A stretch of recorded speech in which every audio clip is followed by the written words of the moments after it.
Hi friends, நாம் இப்போ இந்த வீடியோவில் எதை பற்றி பார்க்க போகிறோம் அப்படின்னா 2025ஆம் ஆண்டுக்கான ஐபிஎல் கோப்பை தற்போது மும்பைக்கு இல்லை, ஆர்சிபிக்கும் இல்லை, குஜராத்துக்கும் இல்லை, பஞ்சாபுக்கு தான் அப்படின்னு தற்போது பார்த்தீங்கன்னா அடுத்து சொல்கிறாங்க முன்னாள் கிரிக்கெட் வீரர்கள். அதற்கு பஞ்சாப் அணியில் இருக்கக்கூடிய இந்த 7 முக்கியமான வீரர்கள் தான் காரணம்.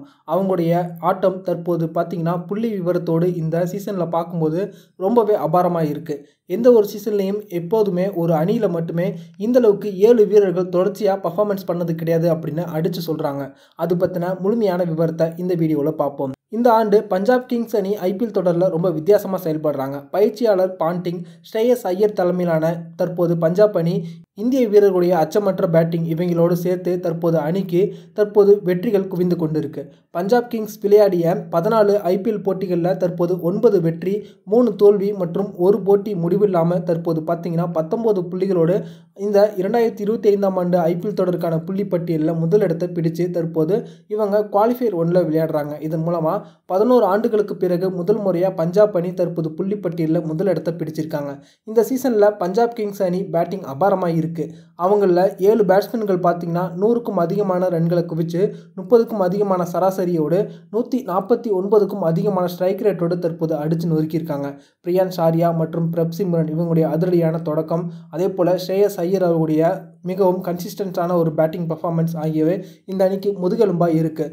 இந்த அணியில் இருக்கக்கூடிய முக்கியமான வீரர்கள் அப்படின்னு வரிசைப்படுத்தி பார்க்கும்போது 7 பேர் தற்போது இருக்காங்க. முதலாவதாக ஸ்ரேயஸ் ஐயர். இவங்க 14 லீக் போட்டிகளில் விளையாடி 514 ரன்களை குவிச்சு அசத்தியிருக்காங்க. இவங்களுடைய ஆவரேஜ் 51.40 இருக்குது.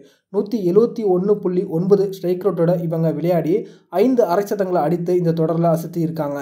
அடுத்ததாக பார்த்தீங்கன்னா பிரப் சிம்ரன் சிங். இந்த சீசனில் 14 போட்டிகளில் விளையாடி 499 ரன்களை குவிச்சிருக்காங்க. 35.64 ஆவரேஜோட இவங்களுடைய ஸ்ட்ரைக் ரேட் 165.78 இருக்குது. இதன் மூலமாக இவங்க பேட்டிங்கில் ஒரு மிகப்பெரிய சப்போர்ட்டாக தற்போது பஞ்சாப் அணிக்கு உருவாகியிருக்காங்க. அடுத்ததாக இளம் வீரரான பிரியான் ஷாரியா 14 போட்டிகளில் 424 ரன்களை குவிச்சிருக்காங்க. 30.88 அப்படின்ற ஒரு ஆவரேஜோடு இவங்க பார்த்தீங்கன்னா 183.54 ஸ்ட்ரைக் ரேட்டில் விளையாடி அசத்தியிருக்காங்க. அதுலேயும் குறிப்பாக சென்னை சூப்பர் கிங்ஸ் அணிக்கு எதிராக இவங்க சதம் விளாசி அசத்தி இருந்தது குறிப்பிடத்தக்கது.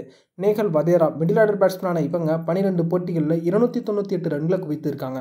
33.11 சராசரியோடு இருக்கக்கூடிய இவங்க 152 அப்படின்ற ஸ்ட்ரைக் ரேட்டில் விளையாடி அசத்தி கொண்டிருக்காங்க. அடுத்ததாக மிடில் ஆர்டர் பேட்ஸ்மேனான சஷாங்க் சிங் 11 போட்டிகளில் விளையாடி 284 ரன்களை குவிச்சிருக்காங்க.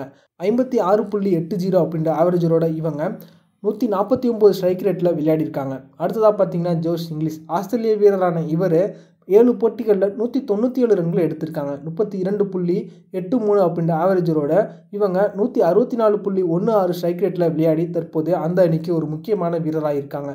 அடுத்ததாக மார்க்கஸ் ஸ்டோனிஸ்.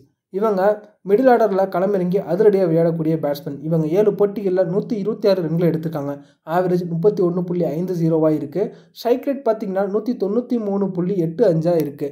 இதன் மூலமாக இவங்களும் அந்த அணிக்கு ஒரு முக்கியமான வீரராக இருக்காங்க. இந்த 7 வீரர்களுடைய பங்களிப்பு தான் தற்போது பஞ்சாப் அணி கோப்பையை வெல்வதற்கு உறுதுணையாக இருக்க போகுது அப்படின்னு முன்னாள் வீரர்கள் பல பேர் தற்போது பஞ்சாபுக்கு ஆதரவாக குரல் எழுப்பியிருக்காங்க. இந்த வீடியோ உங்களுக்கு பிடிச்சிருந்துச்சுன்னா லைக் பண்ணுங்கள், ஷேர் பண்ணுங்கள். நன்றி.